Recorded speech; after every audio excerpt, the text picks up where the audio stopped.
Bilik Rahasia Filsafat Kejawen episode 2. Hamemayu Hayuning Bawono dan RAT serta Pangrawuting Diyu.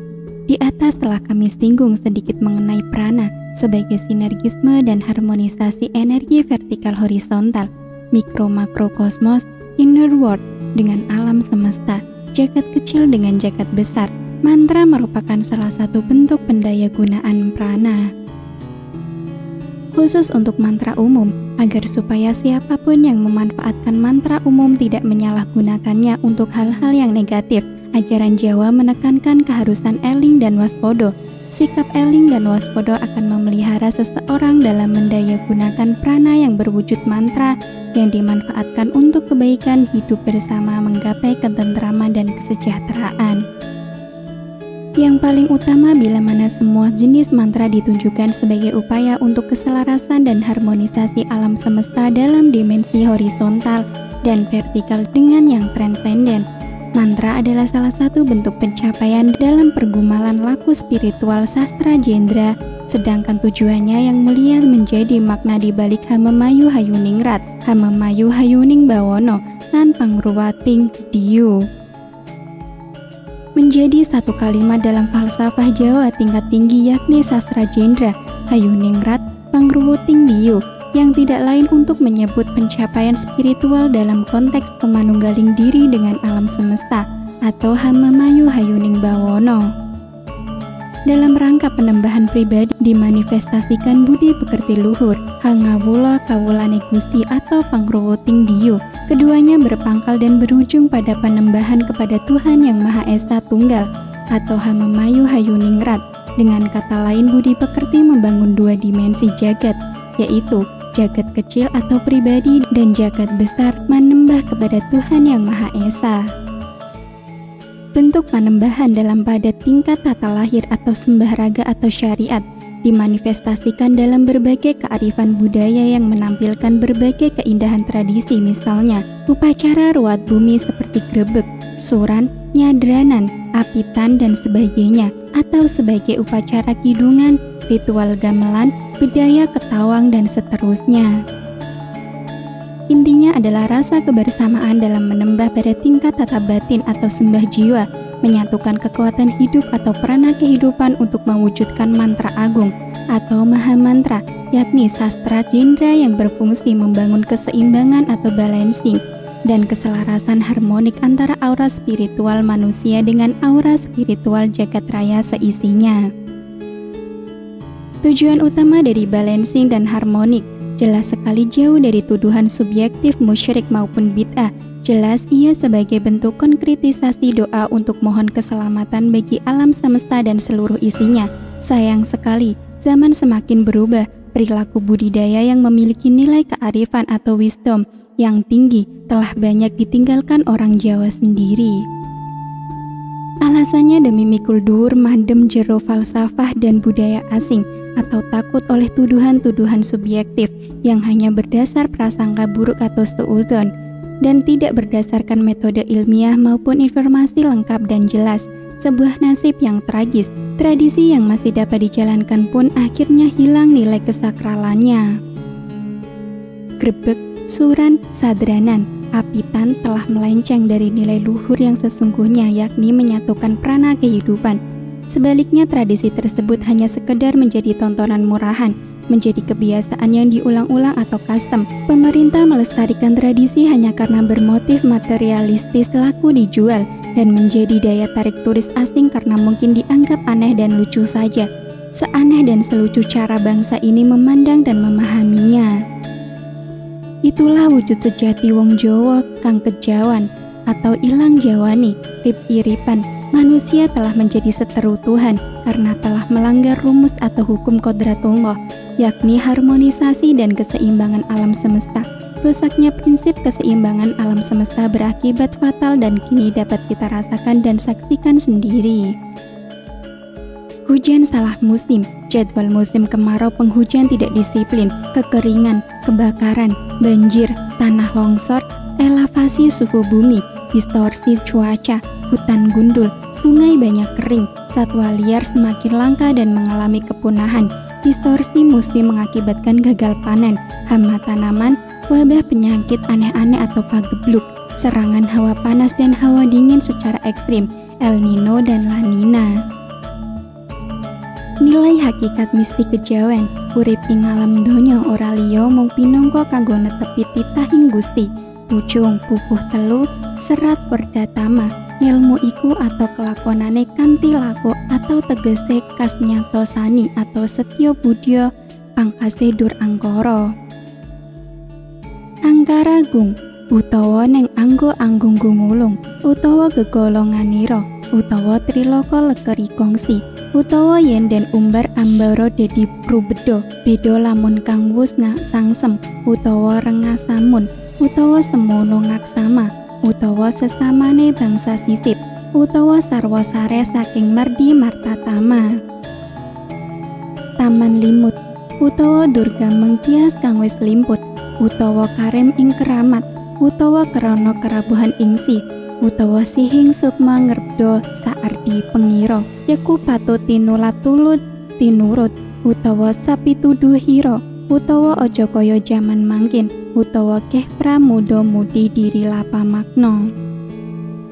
Durung becus kesusu selak besus utawa amaknani rapal utawa kaya sayit weton Mesir utawa pendok-pendok angedok utawa gunaning jalma kang kadyaku utawa klebu wong aku utawa akale alangka utawa elok jawane den mohi utawa paksa langka ngangkah met kawruh ing Mekah. Nara weruh utawa rosing rasa kang rinuru utawa lumekti anggo utawa anggere pondo marsudi utawa kena kene keananane nara beda uger lugu utawa den tambri pralebdeng kalbu utawa yen kalbu kabuki utawa ing derajat kejating urip utawa kaya kang wis winahya sekar Srinanto. Basa ngelmu utawa mupakate lan penemune utawa pasae lan topo utawa yen setriya tanah Jawi utawa kuno-kuno kang ginulut tripakara lila lamun utawa kelangan nara gegatun utawa trima yen ketaman utawa saksering semeng dumadi utawa trilegawa nalang sastra sing Batara. Bataragung utawa jeneg yang wisesa utawa sana pasaneden suci utawa nora kaya sing muda mundar angkara Tuhan Maha Agung. Nora uwus utawa karema anguwus-uwus utawa uwuse tan ana utawa mung janjine muring-muring utawa kaya buta-buteng beta anganiaya. Sakeh luput utawa ing anggo tansah linumput utawa linempet ing sabda utawa narko tan ana udani utawa lumuh ala ardane ginawa godo durung punjul utawa ing kawruh keselak jujul utawa keseselen hawa utawa cupet kepapetan pamrih utawa tangan nedya anggambuh mring yang wisesa. Gejolak pengembaraan sukma. Kesadaran dalam falsafah hidup Jawa dimulai dari kesadaran rasio atau akal budi atau cipta yang ditopang oleh pilar utamanya yakni kesadaran batin meliputi kesadaran jiwa atau sukma dan kesadaran rasa atau rasa. Tidak hanya berhenti di situ, kesadaran rasa masih harus dimanifestasikan dalam perbuatan konkret untuk menjalani aktivitas hidup sehari-hari atau karsa. Parameter keberhasilan manusia dalam menjalani kehidupan sehari-hari sebagai makhluk ciptaan Tuhan atau titaning Gusti adalah bila mana berhasil melakukan harmonisasi dan sinergi antara perilaku manusia dengan kearifan alam semesta, antara jagat alit dan jagat ageng, antara mikrokosmos dengan makrokosmos. Oleh sebab itu, manusia Jawa atau Nusantara selalu berusaha untuk menciptakan harmonisasi dan sinergisasi antara jagat alit atau diri pribadi atau mikrokosmos dengan jagat ageng atau alam semesta atau makrokosmos. Pergaulan manusia dengan alam, desa mawa coro, negara mawa toto. Setiap desa memiliki tata cara atau tradisi dan kebudayaan yang berbeda-beda. Setiap negara memiliki aturan dan undang-undang yang berbeda-beda pula. Setiap tata cara, tradisi, budaya, undang-undang tentu akan dipengaruhi oleh pola interaksi antara masyarakat dengan alam sekitarnya. Misalnya masyarakat Arab sejak pra-Islam terutama wanita sudah mengenakan burqa atau kain penutup wajah dan kepala. Bentuk mode pakaiannya pun seperti jubah panjang menutupi seluruh tubuh. Hal itu disebabkan oleh kondisi alam yang teramat panas di siang hari, dingin waktu malam hari, dan sering terjadi badai gurun. Pakaian model demikian tentunya akan melindungi tubuh dari keganasan alam sekitarnya. Demikian pula masyarakat Afgan, India, Pakistan, walaupun memiliki latar belakang agama yang berbeda-beda, namun mereka masih satu rumpun yang memiliki akar kebudayaan yang sama. Lihat saja model pakaiannya hampir memiliki kesamaan.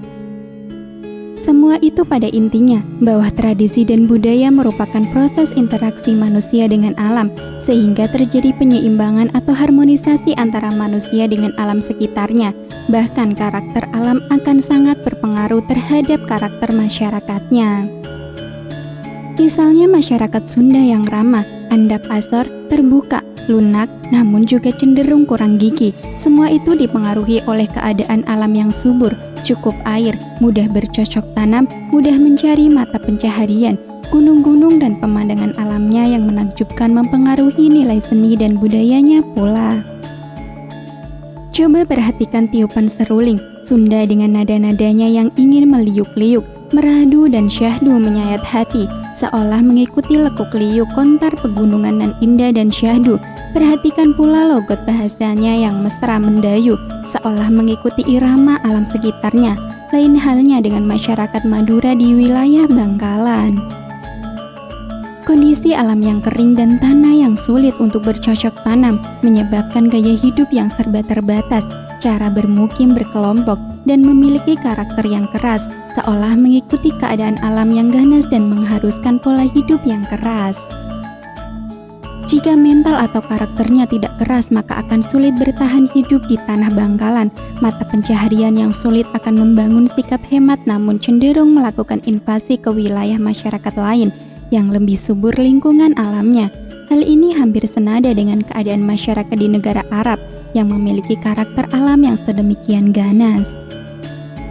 Ganasnya alam membuat segala sesuatu menjadi serba sulit. Karena terbiasa menghadapi kehidupan yang sulit, itulah akan menimbulkan karakter masyarakat yang keras, sulit bersikap toleran, dan mudah terjadi konflik horizontal, misalnya perbuatan properti atau pencaharian dan wilayah kekuasaan. Maka dapat dipahami bahwa konflik horizontal lebih sering terjadi di wilayah-wilayah yang memiliki karakter alam yang ganas dan keras. Celakanya, kristalisasi nilai kebudayaan yang keras yang berasimilasi ke dalam nilai-nilai agama atau falsafah hidup suatu masyarakat di kemudian hari akan sangat berbahaya menjadi doktrin kebenaran apabila hanya dipahami secara tekstual atau textbook. Itulah salah satu alasan mengapa mempelajari agama harus sesuai dengan konteks zamannya atau dipahami secara kontekstual. Terlebih lagi apabila nilai-nilai tersebut diekspor ke masyarakat lain yang memiliki karakter berbeda, akan beresiko terjadi disharmoni dan anti-sinergisme dengan lingkungan alamnya. Masyarakat lokal atau origin atau pribumi akan teralienasi oleh nilai imitasi impor yang pada gilirannya justru menghilangkan kesadaran tertinggi jati diri, yakni kesadaran rahasia sejati. Ujung dari semua itu adalah masyarakat yang terombang-ambing kehilangan jati diri, tidak mengenali karakter alam sekitarnya, serba salah langkah dan salah kaprah dalam mengambil kebijaksanaan. Maka kemurkaan alamlah yang terjadi. Banyak cara dapat ditempuh untuk mewujudkannya, misalnya dengan laku spiritual biasa disebut sebagai laku prihatin atau peri dirasa ing batin. Cara-cara lainnya misalnya dengan berbagai ritual tradisi dan kebudayaan. Dalam mistik kejawen atau falsafah hidup Jawa, semua ini dapat dimaknai sebagai laku kebatinan atau rohania. Tujuan dari semua itu tidak lain sebagai upaya menggapai kesadaran tinggi, yakni kesadaran rasa sejati. Kesadaran rasa sejati menjadi pemandu yang efektif dalam menembah kepada Tuhan Yang Maha Esa. Pencapaian kesadaran tinggi bukanlah bersifat instan, hanya dengan ritual-ritual misalnya puasa, dan dengan rapalan-rapalan atau wirid saja. Lebih utama dari semua itu adalah amalannya atau laku perbuatan konkret atau manifestasi dalam menjalani kehidupan sehari-hari.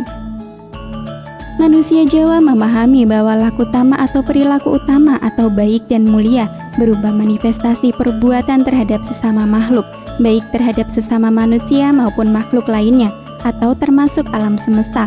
Laku utama merupakan jalan utama menuju penyembahan kepada Tuhan yang Maha Kuasa, atau dapat dianalogikan bahwa hablum minannas atau dimensi horizontal merupakan jalan utama menggapai hablum minallah atau dimensi vertikal. Dasar dari laku spiritual adalah amal perbuatan konkret kepada sesama manusia dan alam semesta atau dimensi hablum minannas, yakni perbuatan konkret dalam kehidupan sehari-hari dengan sesama makhluk atau manusia. Amal perbuatan manusia hendaknya dilakukan secara harmonis dan sinergis sesuai dengan kearifan atau bahasa alam. Manusia Jawa memahami bahwa bahasa yang terdapat di dalam jagat gumelar ini merupakan kitab suci yang penuh dengan petunjuk bahasa atau kehendak Tuhan atau kodrat Tuhan. Sinergisme dan harmonisasi antara jagat ali dengan jagat ageng dipahami sebagai sikap tunduk dan taat manusia atau menembah kepada Sang Pencipta Gusti ingkang akarya jagat, Tuhan pencipta alam. Dalam upaya memahami kebijaksanaan alam atau kebijaksanaan Tuhan yang tergelar di jagat raya ini antara lain lahirlah rangkaian nilai yang menjadi pandangan atau filsafat hidup seperti misalnya hasta brata.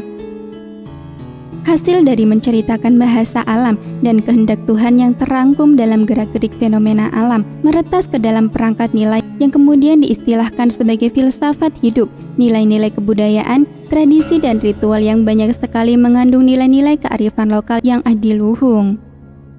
Bila manusia mampu menata perilaku hidupnya seperti halnya perilaku alam yang penuh kebijaksanaan, ia akan menemukan rasa sejati dalam pengembaraan sukma. Secara konkret dapat saya jelaskan bagaimana manusia melakukan sinergisme dan harmonisasi dengan alam semesta atau jagat gumelar misalnya sebagai berikut.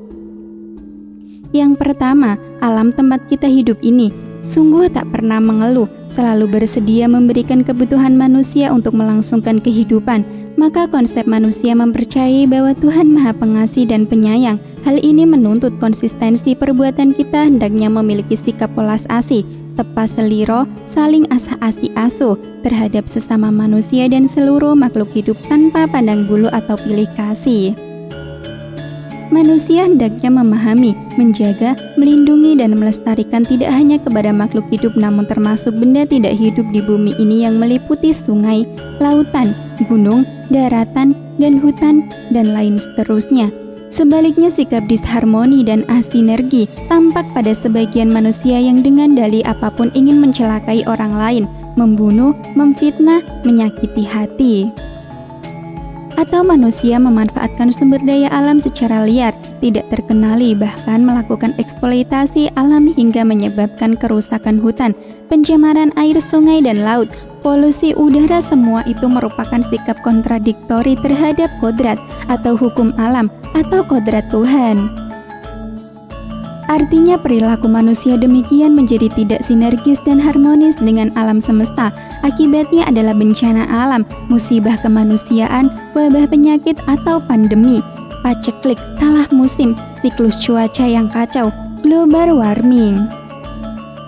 Yang kedua, jika rasio Anda mengetahui bahwa jagat raya ini sangat luas meliputi miliaran bintang dan jumlah galaksi yang banyak, bahkan manusia belum menemukan sampai di mana batas tepi dari jagat raya ini, maka konsep manusia memahami bahwa Tuhan Maha Besar dan Maha Halus tiada batas.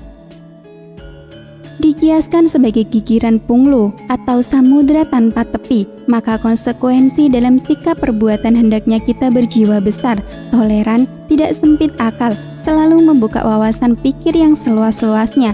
Sikap kita akan lebih arif dan bijak, tidak suka melakukan prejudis, penilaian sepihak dan vonis subjektif, tidak pula menghina dan melecehkan yang bodoh. Menghargai pendapat orang lain, serta tidak gengsi berguru kepada siapapun termasuk kepada orang yang dianggap bodoh sekalipun, bersedia belajar melalui bahasa alam maupun mengambil hikmah dari perilaku positif seekor binatang yang hina sekalipun. Semua itu berangkat dari kesadaran bahwa Tuhan telah menggelar bahasa dan tanda-tanda kekuasaannya di setiap jangkal jagat raya ini tanpa terkecuali. Sebaliknya, sikap perlawanan terhadap hukum alam atau kodrat Tuhan dapat berwujud sikap fanatisme atau anti-toleran, sikap golek menangi dewe atau cari menangnya sendiri, golek benere dewe atau cari benernya sendiri, bang cinde bang siladan atau pilih kasih, primordialisme agama, rasis, etnosentris. Sikap-sikap tersebut merupakan sikap kontrasinergi atau disharmoni antara mikrokosmos dengan makrokosmos. Hal ini akan mengurung kesadaran diri atau self-consciousness, stagnan pada kesadaran imitasi yang membuat diri tidak pernah beranjak belenggu kejahiliahan, yang tanpa pernah kita sadari bersemayam dalam otak, hati, dan batin kita. Orang-orang dalam kesadaran palsu akan cenderung merasa diri sebagai manusia paling suci, alim, soleh, soleha, dan memandang orang lain lebih rendah, kafirun, hina, dan sesat. Yang ketiga, jika kita percaya bahwa Tuhan Maha Pemurah, sebab dalam setiap detik kita dapat menyaksikan bahwa anugerah Tuhan sulit dihitung jumlahnya. Kesadaran konsep demikian hendaklah ditindaklanjuti dengan laku spiritual atau laku batin yang dimanifestasikan dalam perbuatan konkret sehari-hari kepada sesama. Sebagai konsekuensinya, kita menjadi orang yang murah hati, tidak enggan melakukan tapang rame, gemar membantu dan menolong orang lain secara ikhlas tanpa pamrih, kecuali hanya sebagai upaya menghayati konsep-konsep ketuhanan atau netepi titahing Gusti atau insan kamil, giat kerja dan giat beramal, harta yang berlebihan bukan untuk berfoya-foya dan tidak untuk mengumbar nafsu ragawi. Sebaliknya, jika kita lebih banyak harta, maka kita akan lebih leluasa dan memiliki kemampuan membantu pihak-pihak yang kekurangan dan membutuhkan. Jika kita banyak ilmu, tidak segan dan pelit untuk berbagi kepada sesama yang membutuhkan. Perilaku disharmoni dan asinergi antara mikrokosmos dengan makrokosmos, bila mana manusia memiliki mental kere atau etos pengemis. Inginnya selalu diberi, dikasihani, dilindungi, pelit merkedit, dan seterusnya. Kurang memiliki kepekaan sosial, egois atau keakuan, oportunis atau mencari untungnya sendiri atau golek butuhe dewe. Jika tidak ada imbalan, mereka enggan menolong dan membantu sesama. Yang keempat, Anda yakin Tuhan Maha Adil dan bijaksana.